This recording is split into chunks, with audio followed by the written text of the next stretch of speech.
spoilers? Oh, lots and lots of spoilers.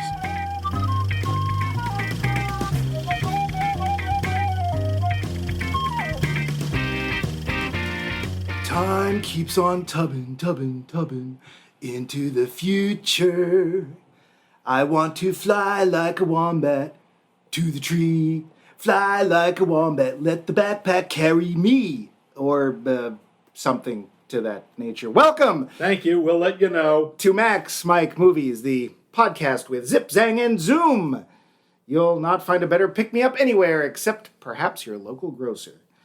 I Forgot How Much I Hate Time Travel is our series, and Hot Tub Time Machine is this week's subject. Surely, you say, no one can travel back in time via a water heating contrivance, and you'd be right. But they made a movie about it anyway. Over there, temporally speaking, is my bro, my number one, my got my back even when the cheese is about to hit the tarmac guy. Max, don't touch that dial, Levine. Say hello, Max. What up, dog? Dog. And back at you with, a forehand that's nearly as weak as my backhand. Am I? Mike, don't blame me, I only work here loose. We're going to dive as deeply as we can into this rather shallowly made tub of a film, but first, we have a poll question to take care of. Last week we asked, can you think of a mediocre or even bad movie that has one really great scene or really great performance in it that almost, but not quite, saves the film? You have this to say. Dave! Can I get a Dave out of you? Excuse me, Dave. Damn. Fired. Dave answered, quote, Tank Girl. The poetry recitation by Iggy Pop might be worth the price of the movie, but isn't. The truth about Charlie, the scene with Charles, I'm going to get this wrong. Charles Aznavour, is fabulous, or at least that is how I remember it. The movie isn't. He's right on both counts. Yeah. No chance I will watch again to find out whether the scene is as good as I remember, end quote. Good answers both have twice the bucks. George Saulnier gives us, quote, there are many, but one that comes to mind first is Studio 54. Fairly mediocre across the board, but Mike Myers, who I really don't like, gives this fearless performance as the club's founder. I thought it was very impressive. The movie, end quote. Personally, I just tuned in for Ryan Phillippe. Thanks, George. Yeah. He was, he acted very well in those tiny little shows. Anyway, Tyler Stewart's answer was, quote, in Oz, the Great and Powerful, 2013 with James Franco, the protagonist arrives in Oz and impresses the locals with some parlor tricks, but the best moment was when he healed a porcelain girl with some glue he had in his bag. It was a simple Earth solution to a typically strange Ozian situation that I thought really captured the essence of Baum's style. I hoped in vain for more scenes like that, end quote. Cool, that's one I hadn't seen. Had you seen that? I have seen that. Yeah. It is an interesting scene. It doesn't come close to saving that crap fest. Ah, well.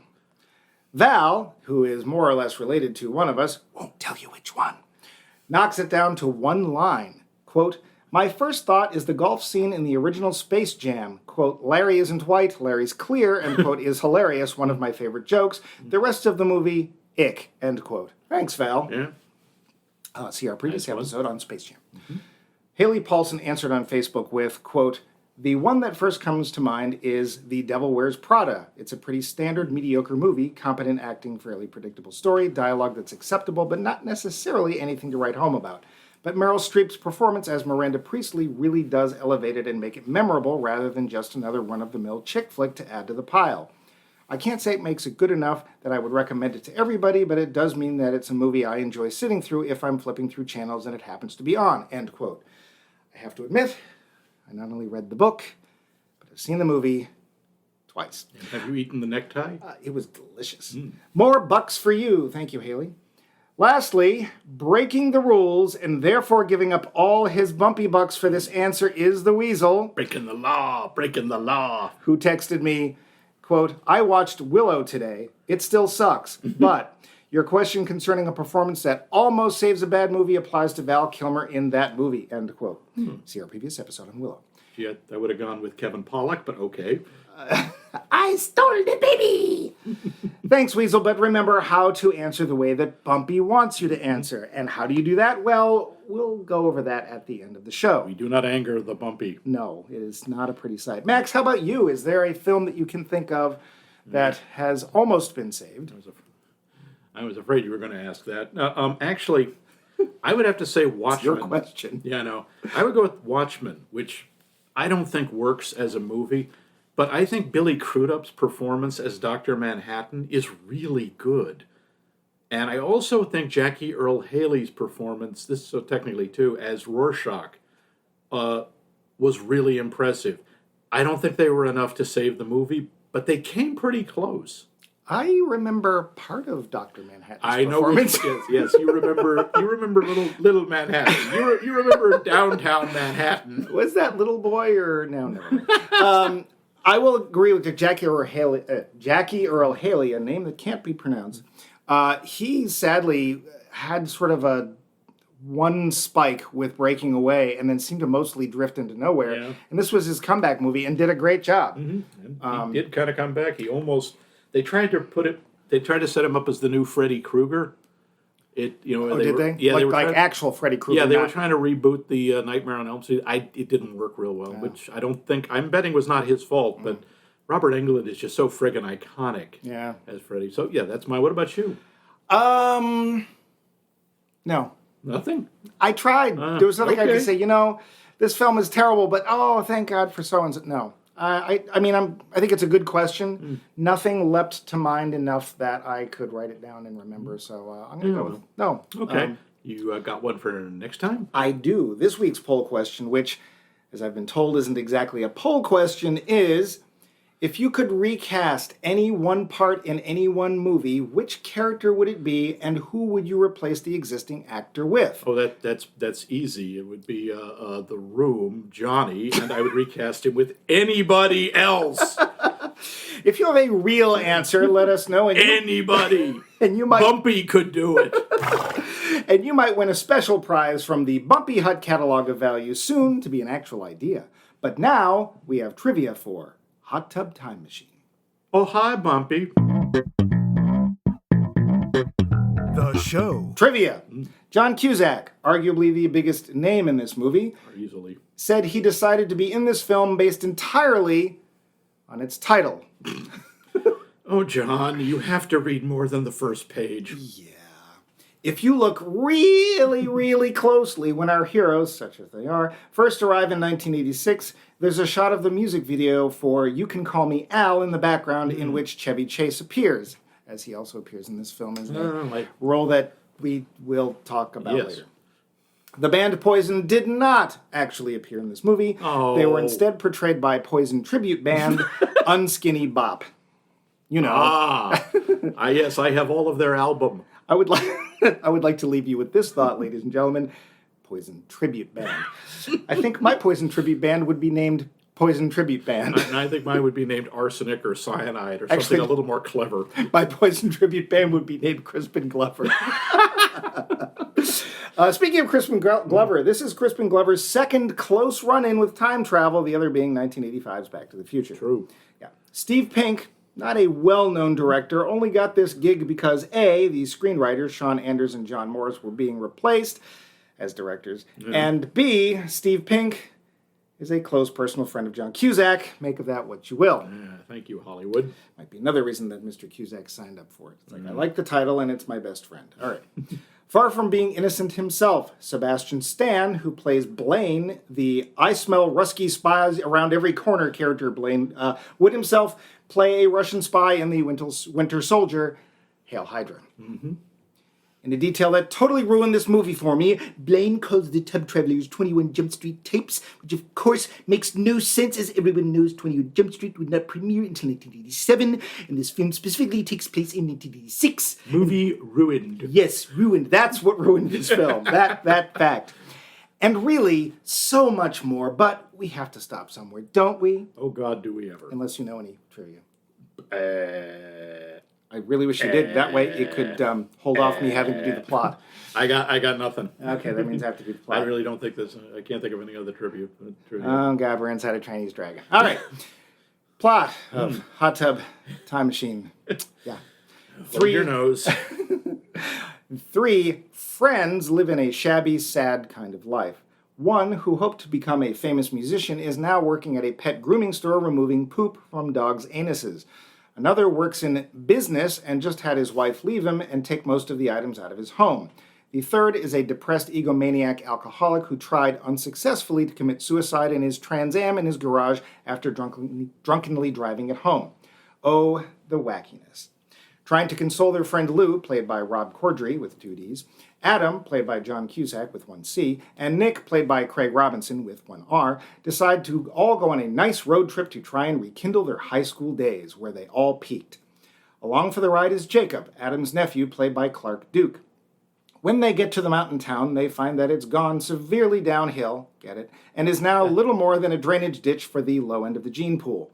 Still, they try to revive their sense of fun by opening up and getting into the hot tub while drinking enormous amounts of booze. B-O-O-Z-E, booze.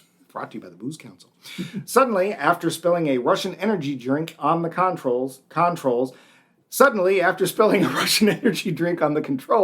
they find themselves sucked back into 1986, where they inhabit their own younger bodies while attending the Fish Under the Sea dance, or Winter Carnival, or something. Thinking that they have to act exactly as they did at the time to get back, they set out to do just that. Some of the lads have trouble with this idea, and soon the plan is not only off the rails, it's utterly buggered.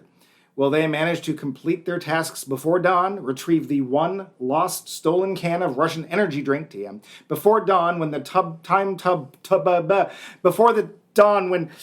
officially, and for reasons unexplained, will stop working. Yeah. I wish I had a time tub or something filled with alcohol. Or will they be trapped in an endless loop of 1986? The answer will not surprise you. The lowdown. One thing, minor point. John Cusack, the woman who leaves him, is not his wife. Oh. I double-checked this because I wasn't clear on it either, because you don't really care, but it does make it a little clearer why it's sort of uncomplicated. There's no legal stuff. It was just his girlfriend. Okay. Yeah. That's it. By the way, we hope you enjoyed the show. That's all we need to say. There we go. That's it. Yeah. Clark Duke, by the way, he's done a bunch of stuff. The main thing I remember him from, maybe you got something else, is Kick-Ass and Kick-Ass 2, where he plays Kick-Ass's best friend, who later in the second movie becomes Battle Guy. Yeah. I thought you were going to say he played the ass. No. Oh. No, that was Nicolas Cage. I'm sorry. Oh. Hot Tub Time Machine, Max. Hot Tub Time Machine. Now, I gotta give John Cusack this. It is an intriguing title. It does make you wonder, really? Well, technically that's wondering. Yeah, it's not the Wonder Years, I'll give you that. Yeah. Sure. It does start off with a rockin' soundtrack, dude. Oh, woot. Do you ever get, through all this whole film, it felt to me, and see if you felt the same way, they start to play one of those really cool songs that you know, and then they never actually get to it. Yeah, the only one I actually that I remember them playing is Safety Dance. And I would swear that was a cover and not Men Without Hats. I thought so. It was Men with Hats. The Poison tribute band. Men Without Pants, yes. It felt very much like YouTube content match the soundtrack. If we could play just 3 seconds of a song, we don't have to pay for it. Now, I have to say, some of this cast is actually pretty impressive. John Cusack, I think, is terrific. Rob Corddry, who I know mostly from The Daily Show and the zombie romantic comedy Warm Bodies, is actually really funny. He gives this role 150%. He throws himself face first into this. This is like a Will Ferrell-esque performance. And I want to say, even besides just those two guys, I don't think anybody's bad in this, really. The problem is the writing is so awful. Yeah, the performances, everyone really tries hard, and I think they do a decent job. I'm not a huge fan of Craig Robinson. I swear he just is sort of the guy that they used to go, well, we can't afford Bernie Mac. We got to get Craig Robinson. Mean, nasty and mean. I don't know why, because I've seen him do stuff that he can be pretty good in, but there's something about him where he has he's one of those actors who you always get the feeling is kind of sneering at the audience. I don't know if I got the sense that he was sneering, but I did get the sense that he was almost, but not quite somebody. Yeah. And I don't think he did a bad job, but he has some moments that are actually pretty funny. I'll give him that. He does have a couple of the better. I have to say, he has a couple of the better lines. Some of the ones that actually made me laugh. Clark Duke is good in this. It's fine. Chevy Chase is in this movie. Yeah. Playing a sort of, I don't know, seriously head-injured version of Rufus from Bill and Ted. He's supposed to sort of be the, well, or is he? He's like the hot tub repairman who seems to sort of understand that. Let's get to. His you're right. That's a whole other thing. Now talk about somebody who's sneering at the audience. Yeah, but that's what Chevy Chase does. And Crispin Glover is surprisingly good in this, and he's the least creepy I remember seeing him. I'm sorry, Mr. Glover. I think you do a fine job, but he's so good at being creepy, and that's mostly what people have him do. I thought you were going to say he's the least Crispin Glover I've ever seen him, which is actually true. Yeah, it kind of is. Yeah. Even as, Mr. McFly, he's still kind of creepy in those. Yeah, but he's meant to be. He's supposed to be kind of moist. Yes. The performances are not the problem here. I did not recognize Sebastian Stan as Blaine at all. There's another guy who really throws himself into it. Yeah. You're going, wait a minute. Oh my God, it's Bucky. Yeah, except he's blonde. He is. Kind of. He's dyed. It's very clear it's a dye job. Well, I think Bucky's pretty much dyed too. I don't think that's his real hair color. Okay. Well. But he's pretty much. He's like 12. And I like the fact that he's obsessed with the movie Red Dawn. Yeah, that's where he gets all the anti-commie stuff from, and that's his entire, idea of what makes Russian infiltrators. Right. Well, the movie does supposedly take the characters back to the 80s, so it has to be all 80s stuff. Yeah. We do briefly see Reagan, which had a slight influence on the 80s. They do really well with the sort of visual cues. Well, with some of them, come on, when they're watching TV and on comes the David Bowie promo for I Want My MTV. Sure. That's like, okay, bam, nailed it. Yeah, but it felt very much like the first item in a Google search for the 80s. Oh, what do we put in here? Oh, that promo from him. The clothes are all over the top. They are. I'm sorry. I know some people in the 80s dressed like that. Right.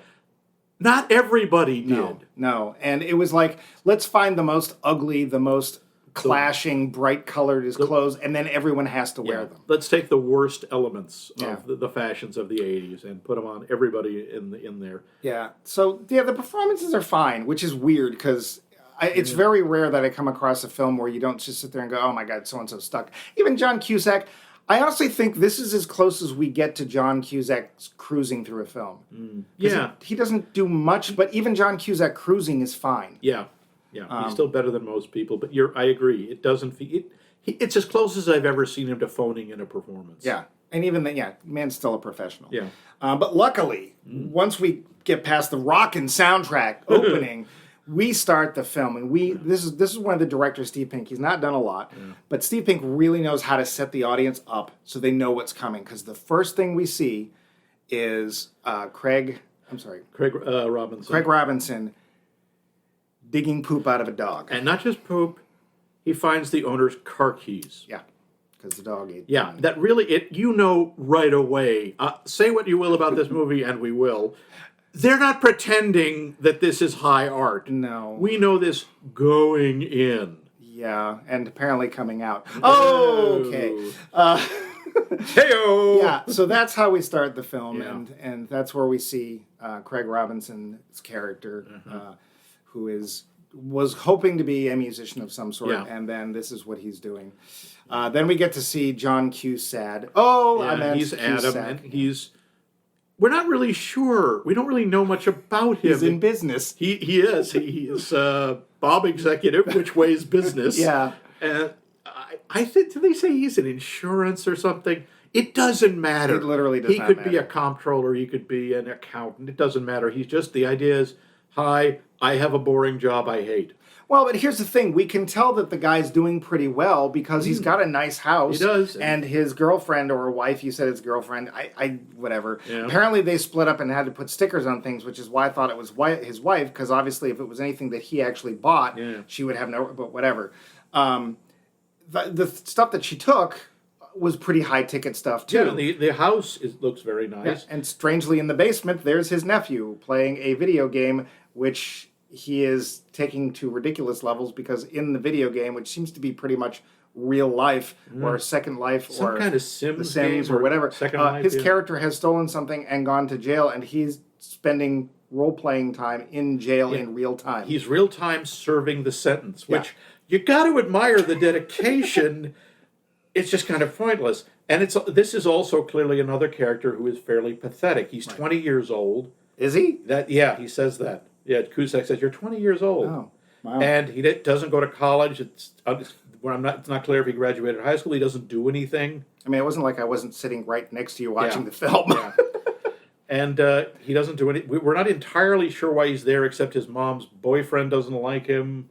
I guess, or whatever. And that's obviously it's Adam's sister who will show up later in the plot as a One thing is right away it's very difficult about this movie. You don't like anybody. Well, luckily that changed. No, it doesn't. Well, they do try to make them more likable, but right away, and again, this is something to say for the movie, it does establish the characters right away. It's like, okay, these guys are sad, disaffected. Yeah. They were apparently used to be like the three amigos. They were best friends. And, they were close friends in high school, which is clearly, 30 years ago, 25 years ago. Yeah. I want to say that they were best friends the same way that Huey, Dewey, and Louie are best friends. They're related. But I know, but it doesn't lead to anything. Yeah, and, Lou, Rob Corddry's character, which we don't really know what he does. I get the feeling he doesn't really do anything because he's one of those guys who obviously thinks he's too good to have a job and tries every kind of hustle and fails at all of them. Yeah, but he has a period Trans Am. Yeah, I don't know. Yeah, which I will bet is about to be repossessed. I will also bet is a really good car if you're trying to commit suicide, because I bet the gas that comes out of that thing is nasty. Yeah, that's actually a really dark beginning. Yeah. He is affected. He tries to kill himself. He, by the way, does it very badly. That whole thing of driving your car in the garage and running the engine, that really doesn't work very well. Well, he also had the T-roof off, never mind the windows down. Yeah. So it's like, you need a small area to fill with gas. Here, let me show you. Yeah, because I hate to tell people this. I hope this isn't bursting a bubble, but in general, garages are not airtight. Yeah, I'll say, especially in the winter. Yeah. So that's the beginning, and then he ends up in the hospital, and they somehow... Like, I guess there's no family to call, but somehow they have the friend's phone number, and the hospital calls the friends, and in a... He must be in the phone. I don't know, unbelievable part, the hospital's like, oh, there's no family? Well, you'll do. And Well, yeah, they say, does he have any family? And one of them says, yeah, but they all hate him. Right, and so they take the word of these strangers. Yeah, we don't know who you are, but sure, go on in and see the man who's on suicide watch. Right. And so then we have this little moment where they basically come up with this idea to go back to... this little town somewhere that... Kodiak something. Kodiak Village. You don't care. Valley. Yeah, Nobody cares. Yeah. And it's like they remember it from their days as high school students, and I'm like, who lets their high school sons go off to a ski lodge? But whatever. And luckily, to brighten the mood, before we actually leave the hospital... We get a really great catheter joke. We are in for a wild, wild ride. Yes, there's a catheter joke. There's a peeing on people joke. And you can just see how highbrow this is going to be. This is Oscar Wildean levels of wit. No, really it isn't. And remember, there's time travel. There is time travel. This again, you wouldn't know this for the first 20 minutes of the movie or so. And how does the time travel work? Yeah, here comes the premise of the film, folks. Max, would you please enlighten our audience as to how to build a time machine? I'll get you for this. You get in a hot tub and you spill the Russian equivalent of Four Loko, which is what that sort of, I assumed it was alcoholic as well as an energy drink, because it just was, apparently... It was called Chernobyl. Chernobyl, yes. And Lou says... It's I don't know, but a bunch of the stuff in this is illegal. Yeah. You spill it on the temperature controls. Yeah. Which, by the way, also have a year written on them. And that creates an Einstein-Rosenberg bridge, which Sure. they totally mention, except they don't. And it transports them to 1986 in the hot tub. It also transports them. Okay, this is where it gets painful. Now explain this so everyone can understand, including me. We, the audience, see them as 40-something-year-old men, but when they look in the mirror and when anyone else sees them, they see them as their late teen selves. Yeah. They also see each other as their 40-something selves, because it's not until they see a mirror that they notice anything's unusual. This is never explained. I don't know why this is the case. Well, it's obvious that the reason they did that was so Yes. that the audience. Yeah. Well, okay, so when they first get into the. Well, it's ahead. Chernobyl ahead. because. Yeah. Oh, I forgot. Yeah. Yeah, they just don't bother. No. There's also this weird shot when they're in the hot tub. They've all been drinking. These people, this is worse than a Hemingway novel, man. The amount of alcohol these guys sit down and just sip back Yeah. would kill a moose. And in the middle of it, they're hallucinating, and there's Chevy Chase in the hot tub with them, fully clothed, Yeah. just for a shot. Yeah. Both kinds. Oh, yes, and when they wake up, of course, the first thing Rob Corddry does is, in close-up, vomits on a squirrel. Vomit jokes. Because So many barf jokes. if the poop joke doesn't work, if the catheter joke doesn't work, kill him with vomit. That's an old vaudeville saying. Yeah, vomit jokes. And the other thing that I don't understand, okay, never mind the time travel, Yeah. but the first day they get there, these 40-something-year-old men who have not been to this place in 20-odd years, they get on the skis, and they get on a black diamond slope, Right. and they don't die. Yeah. I call no way. And you're telling me that Jacob, the 20-year-old who sits in the basement and plays video games all day, is still, however, a master snowboarder. Well, Max, now I think you failed to understand Yes. that what's it, Jacob? Yeah, Jacob, yes. Was really, really good at Windows Flight Simulator, which, as you know, will prepare you for any outdoor sport, including piloting. Yeah, whatever. Well, he's young, and all kids can snowboard, yeah. I guess, with the fruity, fudgy. But, So they do realize what's happened. They figure out, they don't really know how. I think it's Jacob who just sort of blurts out, Craig Robinson blurts out, I'm just going to say it, hot tub time machine. Oh, luckily he does it while looking right into the camera. Yes, he does. But, okay, so all of our characters have been transported back to 1986, which I guess is because it was one of the last times they were all together, and we watched them peak, basically, and let's put it this way, it's not a very tall peak. Yeah, they don't really set a very high bar for them to clear. The bunny trail. The main thing, if anything is the motivator, I'd have to say is Rob Corddry's character, Lou, because he has built this up in his mind as like the greatest time of his life. Right. Which, to be fair, it probably was. Yeah.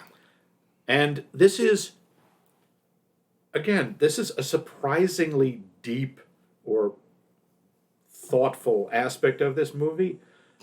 One of the themes is the excess of the 80s and the sheer indulgence. It was called, if you remember, the Me Decade. I don't remember that. You might, but I don't. I did. It was the Me Decade. It was people. There was a lot of drugs. The AIDS crisis was just starting. Most people still didn't take it seriously. There was a tremendous amount of hedonism in certain circles, specifically mostly upper middle or rich white kids, which is, except for Craig Robinson, that is what everybody here is. Well, there's no M-E in team. Yes, there is. Oh. In fact, there's both of those letters. Oh. I got to go to the 80s. I'll be right back. So that, I think, is kind of interesting because everybody in this movie, they're still all shaken and like, what's going on? But all the kids there, they're all drinking. They're all sleeping with everybody. They're all just indulging in everything possible. Hell, Adam's character, they check his suitcase, And it looks like they even cite him, Hunter S. Thompson's, travel bag. Yeah, apparently a close personal friend of John Cusack. I really can't picture that. I mean, but Very strange. there's every kind of drug imaginable in there. Well, high school kids had access to all of that stuff. Oh yeah. I remember people walking around with suitcases of acid, mushrooms, heroin, cocaine. Well, all alphabetically labeled. All nicely sorted. Because you want to know where it is. And about a metric ton of weed. Here's my question. So, if you fell into a hot tub time machine. Yes, I know. As dumb as the premise is. Yeah. Remember last week's movie? Yeah. When you woke up in the 80s, 86, so, for us it would have been college age or so, right? Would you be really pissed off and like going crazy and nuts? Like, we got to get out of here. This is the worst thing ever. I don't know. Initially, I'd probably panic, but then I would start to wonder about the ramifications and what it all means. Yeah. Like, how? So I just discovered, I in fact have now proof that time travel is possible. What does this mean? Can the past be altered? Can I change anything? And I have to say, Lou is the one who thinks I can use my future knowledge to my advantage. He, of course, uses it in the simplest, pettiest possible way, which is to make money. Well, let's face it, that fits Lou's character It really does. really well. The thing, I have to say, this kind of surprised me. There's one moment in this film. Most of this film telegraphs everything it's doing. But there is one moment where they're in a bar. It's 1986, and there is a playoff, a football game. It was Cleveland, and this is real anyway. And they happened to... It was Denver. Denver and Cleveland. Something, I think so. And the score is tied 13-13. And this was a famous game where, I think it's Roger Elway? Sure. Yeah. Max and I are huge football fans. We enjoy footing the ball. Riffs. Yeah. We enjoy the local sports team with their playing. But Rah. But there is I did look at this. This is true. In the 37 seconds left in the game, Roger Elway threw this incredible touchdown pass. And so he bets, Lou bets this guy all this money, plus that he will perform a sexual act on Craig Robinson. No, he says, I'll bet you all this money, and if I win, I your get wife has to perform a sexual act on me. And the guy says, fine, and if I win, you have to perform the same act on your friend. Right. And they're like, there's no problem. And the squirrel that was barfed on, you can tell because there is still barf in its fur, The magic squirrel. distracts the receiver, and he misses the pass. Right, which is weird because How did it get from, I guess they were supposed to be, I'm guessing they're supposed to be in Colorado. I would assume, I don't know. Not one point in this film, snow or snow, did Max and I think anybody was remotely cold. No, yeah, it's really kind of a tip-off when people are outside in the snow talking and you cannot see their breath. But still, somehow from a mountain village, a ski resort, if you will, this barfed-on squirrel, which remains barfed on for the length of the film, runs down out of the mountains, finds the stadium, gets through the parking lot and through the ticket gates and somehow onto the field, just in time to screw up a pass. And that is not the most unbelievable thing in this film. No. So I guess that's our clue as an audience that time is mutable. I guess, because they get there, they freak out, and they go, the only way we can get back is if we do everything exactly the same way we did the first time. They are basing that, by the way, on nothing. No. Or at least on some...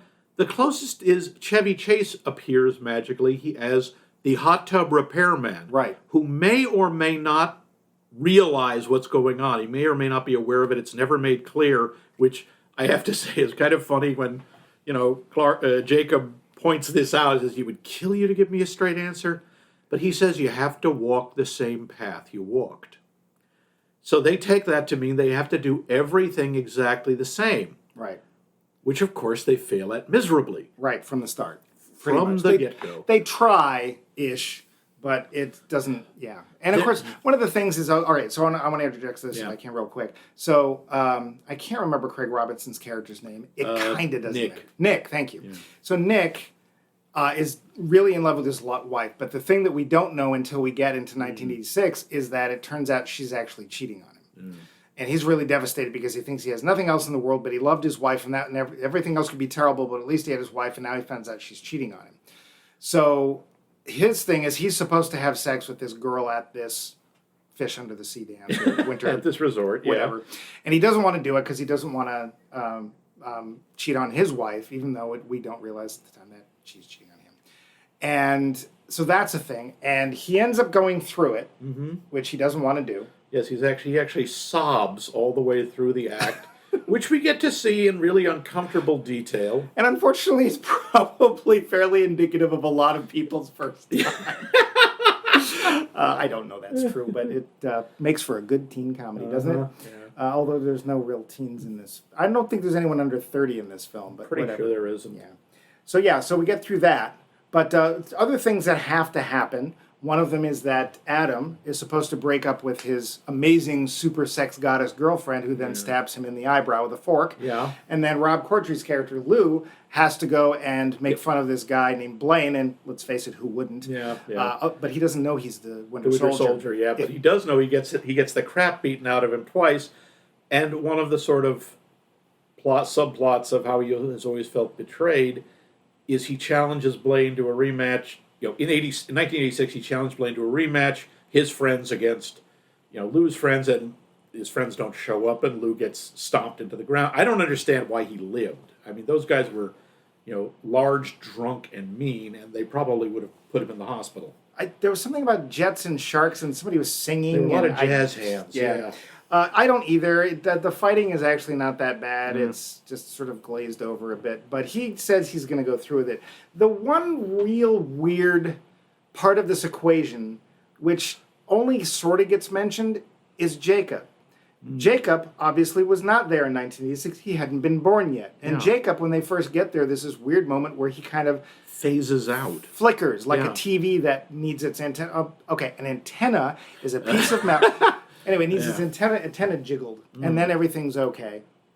But he doesn't know who his father is. All he knows is that his mother is Adam, John Cusack's character's sister. Who is also at the resort, and was also at the resort, and would never tell. Jacob was born about 9 months after this particular time period. So we know that wherever, probably at this event, the Fish Under the Sea dance, that whoever the father is probably there. It's probably Jacob's father, who she would never tell who it was. Yeah, turns out it was Darth Vader. Oh, sorry. Oh, came down from planet Vulcan. Yeah, we'll get to that. Yeah. And so there's this whole weird part of but people see Jacob like normal. Yeah.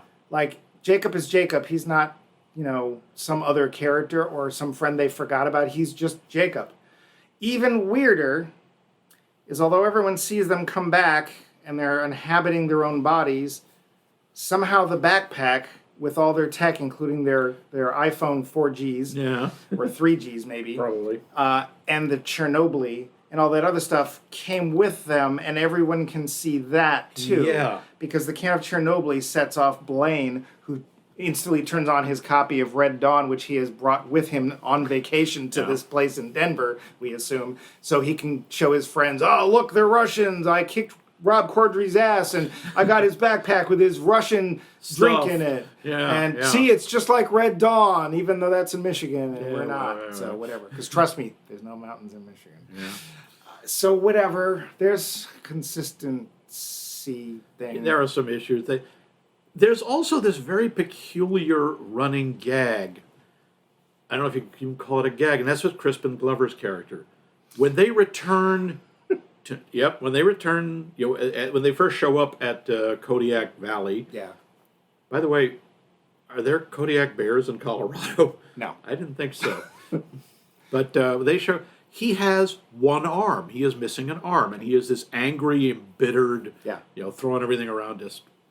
Awful. And when they see him in 86, he has both arms, and the running gag. It is funny.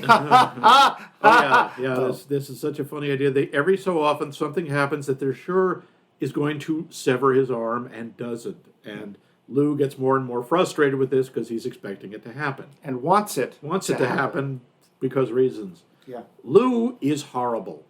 Yes, there is no redeeming feature about Lou. There's nothing. He is an awful, awful person in this. He's completely self-involved. He has I think he's a sociopath, quite honestly, or at the very least a narcissist. Nobody else matters. He is incredibly abusive. He doesn't get his way. And he just has this vision of the way things are supposed to be, and to hell with anything that interferes with that. None of these people are any prize, Mike. No. I mean, to be fair, if you want to say Adam and Nick are at least taking responsibility for Lou, which it's basically they realize if we don't, nobody will, and if we don't, he's going to hurt people. Yeah. So I guess we'll be his friends, although we won't call him much or each other much, and we're all just sad. Pretty much. They actually kind of remind me, if you've ever seen the original version of BBC's Top Gear, they remind me very much of Jeremy Clarkson, James May, and Richard Hammond in that when they're together, they have the most fun, but when they go out on the road, they will stop at nothing to play the worst, nastiest jokes on each other while the other two sit back and laugh at the peril of the third one. Yeah, and it'll switch. The teams will switch. Yeah, you can tell.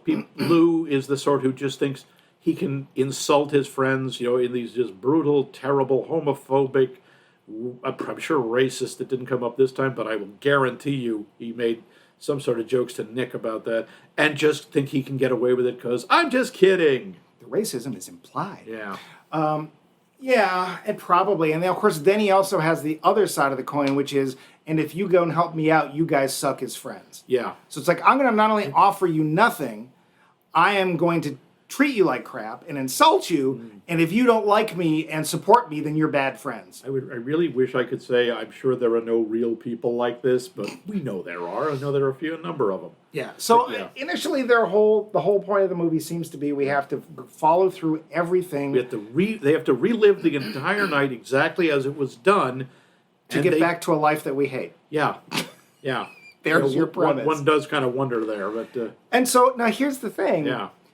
They never once really sit back and examine what they're heading back to, because none of them has anything they particularly enjoy.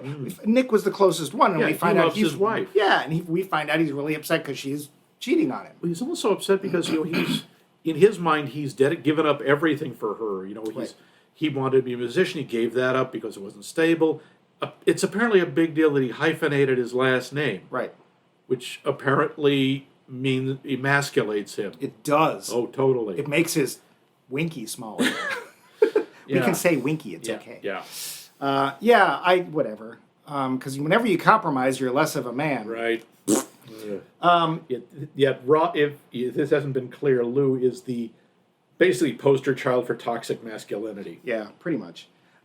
The thing is, so they never really they sit there and they're like, we have to get back to where we were. No one ever questions the idea of, until later, much, much later in the film, that maybe we don't. Maybe we can do something else. And we can change things.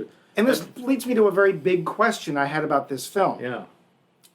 This is basically forced time travel. They have no instance where they go, you know what we should do is we should dump this Chernobyl on this hot tub control and go back in time, somehow inhabiting our old bodies and yet to ourselves seeming 40 years old. It's an elven thing. You wouldn't understand. Why? Why what? Why was this forced on them? What is the point? Friendship. The power of friendship. I don't know. Yeah, there's nothing. This is apparently just a cosmic gag or just random nonsense. That's one of the problems with this. This is something that is an immensely profound event. They've actually discovered that time is nonlinear, and it's just 'cause. Yeah. Now, again, I think that we'll get to this, I think, when we ask our topic questions. The time travel is not the major part of this story. But without it, we wouldn't have a story. Please note the quotes. Yes. They are implied. But what we have is the idea of people reliving their glory days. And in this case, the time travel just makes that literal instead of figurative. Yeah.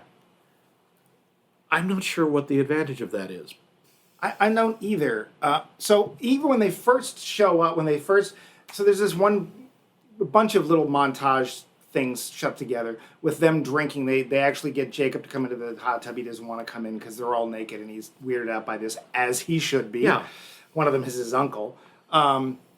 And they're drinking and they're drinking. They get him to drink. And then suddenly we see, we cut to the control panel shorting out because of the Chernobyl. Yeah. And then they just get sucked back into time. Yeah.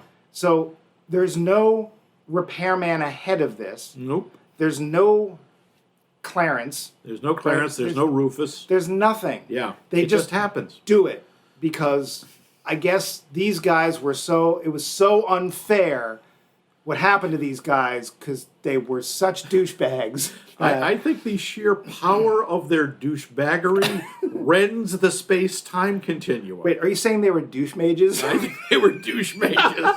They were douche magi. Yeah. In fact, yes, there were 3 of them. They were the holy douche magi. Yeah, that was a story. Wasn't that an O. Henry story, The Gift of the Douche Magi? I think it was. Now, this happens in other movies. There's that one with Jean Reno, Just Visiting. I think it's about a 14th century French knight who appears in the 20th century by accident. And there's that thing with Meg Ryan and Hugh Jackman. There's always that thing with Meg Ryan and Hugh Jackman. He's like Mr. Darcy or something from the 19th or 18th century. Ooh, he isn't really. But, my bodice is ripping. Yeah, So this is not unprecedented. There are movies where time travel, or even you go back to Connecticut Yankee and King Arthur's Court. Yes, ladies and gentlemen, Max Levine just said hot tub time machine is not unprecedented. Yeah. I want to make it very clear that this movie is not setting any precedents, nor is it doing anything original. This is just part of cause and effect. Yeah, pretty much. Pretty much.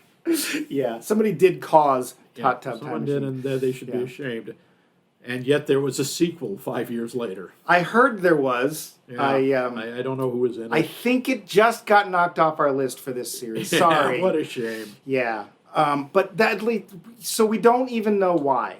And let's face it, their peak wasn't that high. It was we went away for a weekend and had sex and drugs and rock and roll. Yeah. And rock and roll is really in quotes because, again, we're talking Poison cover band. Well, and even if it was Poison, the crowd... There's about 25 people there. Yeah, it wasn't exactly mobbed. No. So it's even for Poison, I was like, wow, they're already on the downside, huh? Wow.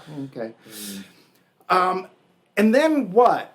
So let's say that the original idea that they have to do everything the way they did to get back to where they were is true. Yeah. Let's say they do that. What is the point of them going back at all? So and it's fair, I think, to say, well, you're supposed to realize that, yes, you can change things, otherwise we don't have a story and it's not interesting. Fine, okay. So what do they change? Let's see, Rob Corddry still gets beat up, so that happens. Yeah, he gets beat up.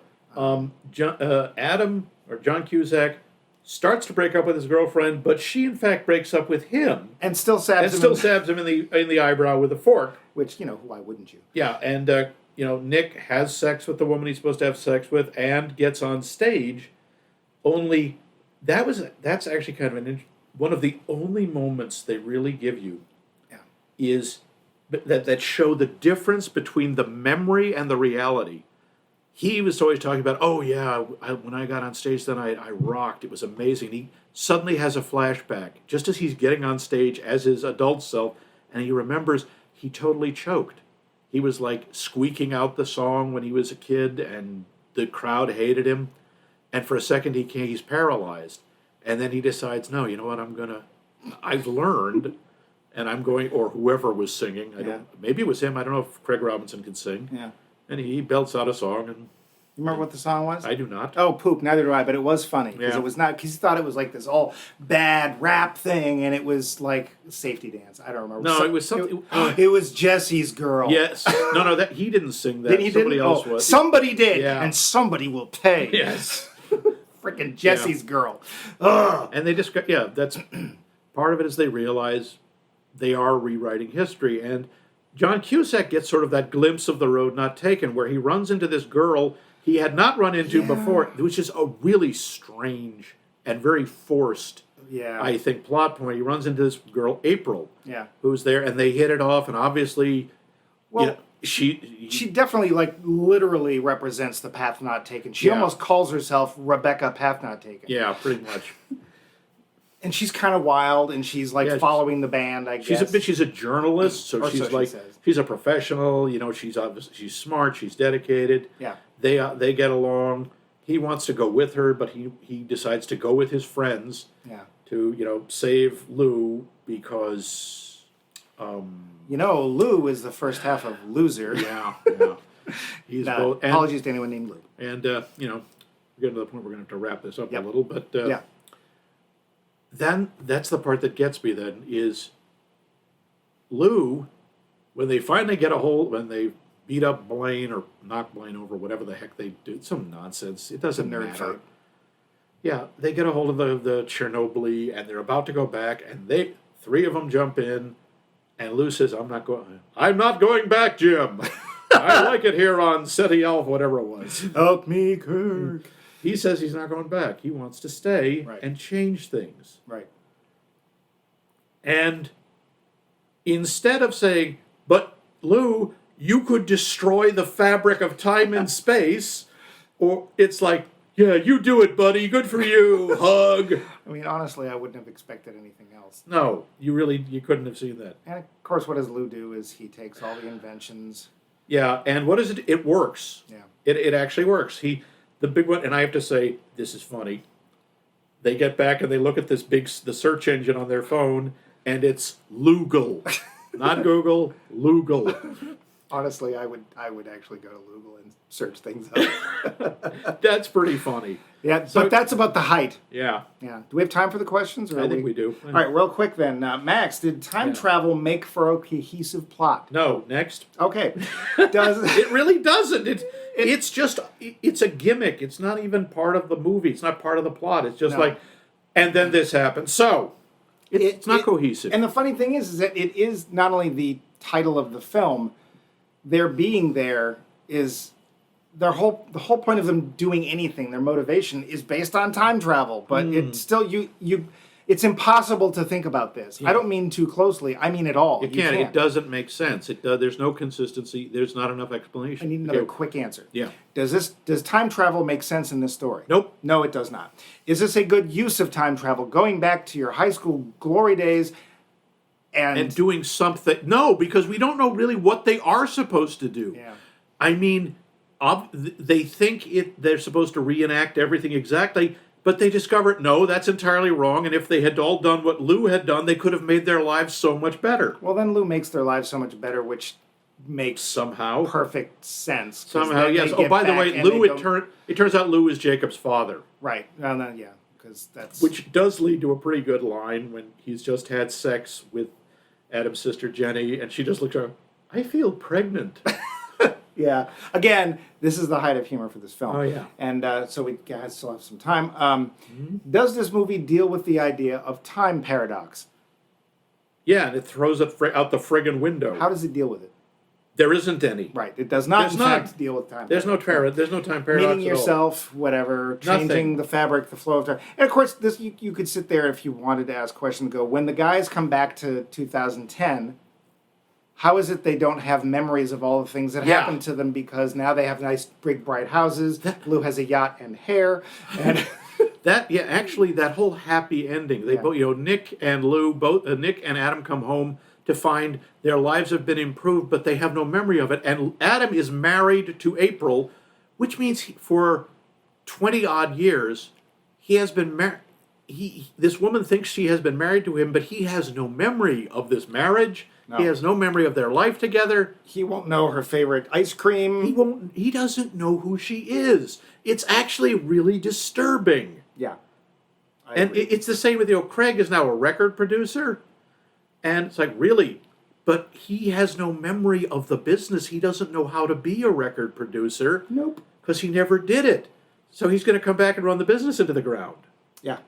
And I am sorry to say that for some reason I couldn't find the information on the budget or the take, but obviously the take was enough. It warranted a sequel. Yeah, they made another one. So that's all I got from my notes, Yeah. and all of my questions are our questions answered. Yeah. I do have to say one other line that actually made me laugh, even though, yes, it's technically a little inappropriate. It's when they're realizing where they are, and Craig Robinson grabs this girl walking by and goes, "Quick, what color is Michael Jackson?" And she says, "Black." And he screams, Right. because that's how he knows he's in the 80s. Yeah, which is not racist. Right? Yeah, no, but it's... Real quick, I did find budget $36 million, Yeah. gross worldwide $64 million. So That's not that impressive. No, not at all, really. So whatever. Well, I think we should get to that question, the final part, the roundup, Yeah. if you will. The roundup. So Max, Yeah. when in 2010, when Hot Tub Time Machine came out, I can just see you ran. I camped out the night before at the theater. Boy, were you lonely. Yeah. It wasn't like there was a line. I just felt like camping out inside the theater because I just enjoy that. Yeah, sure. No, I don't think I even heard of this movie until it was gone from the theaters. I think I heard about it on cable or on, in An hour and video. 41 minutes later. on Netflix. I don't know what. Yeah, I didn't know anything about this movie, except I heard later. It's like, oh, this is a surprisingly funny movie. What about you? Did you see it I did see it. when it came out? I don't remember. Yeah. I think I rented it, or it showed up, or something. I don't remember why I chose to watch, except for this show, why I chose to watch Hot Tub Time Machine. And the thing is that when you told me, oh, I heard it was funnier than you expect, my initial thought was, eh. So what did you think? I was wrong. The sad thing is, this movie could have been, I think, a lot funnier. You have a really good cast. Yeah. I don't think the director was awful.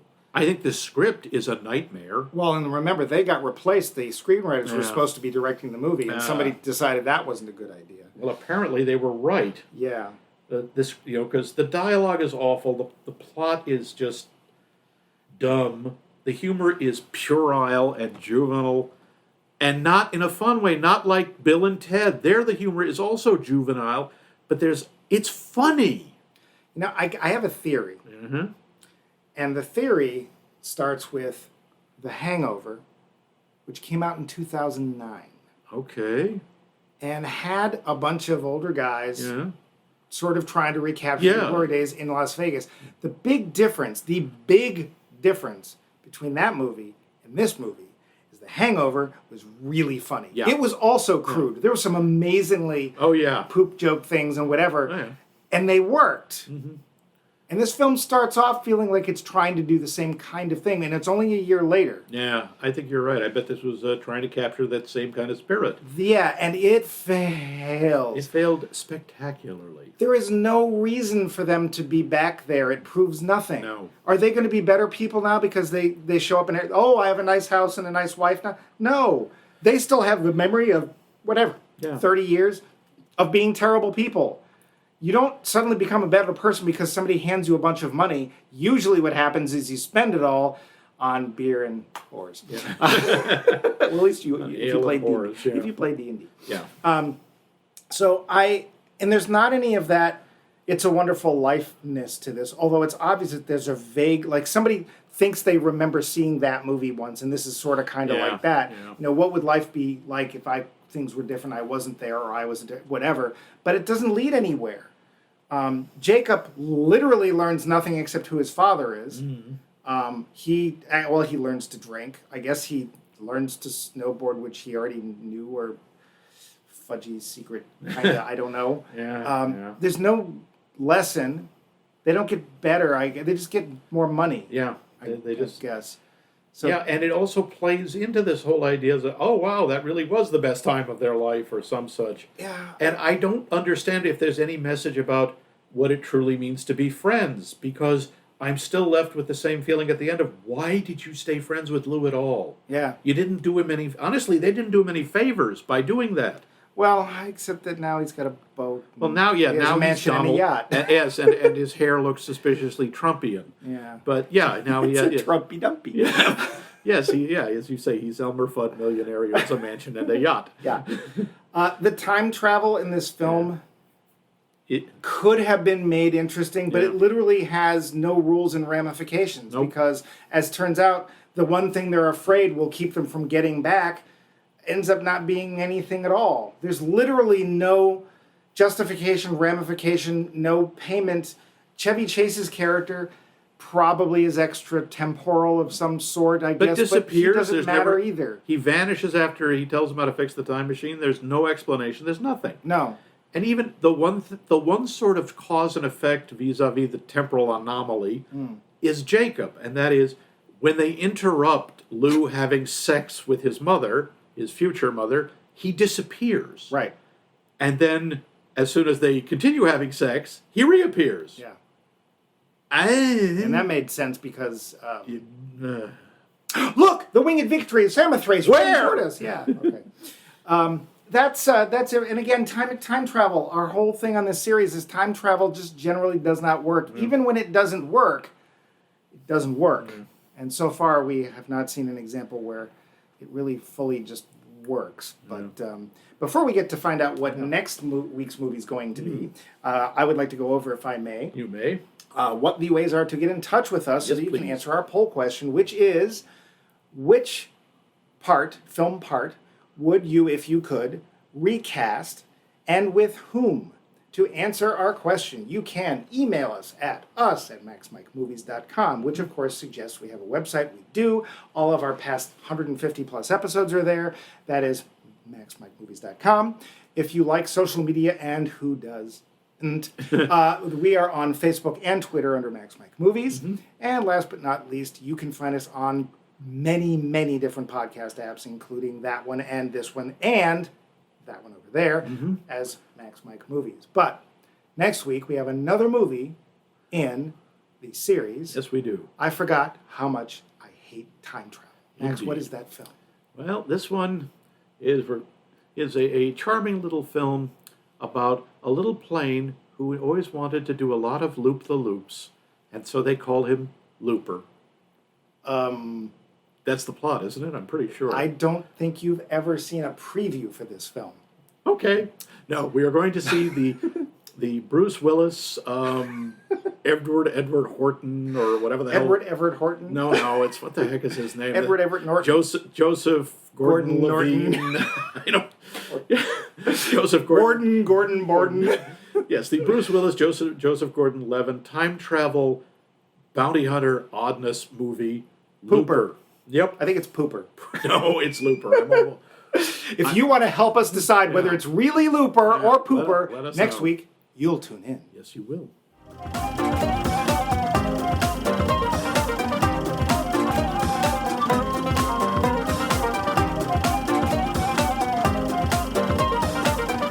This has been a co-production of The Voice of Max and The Movie Wrench.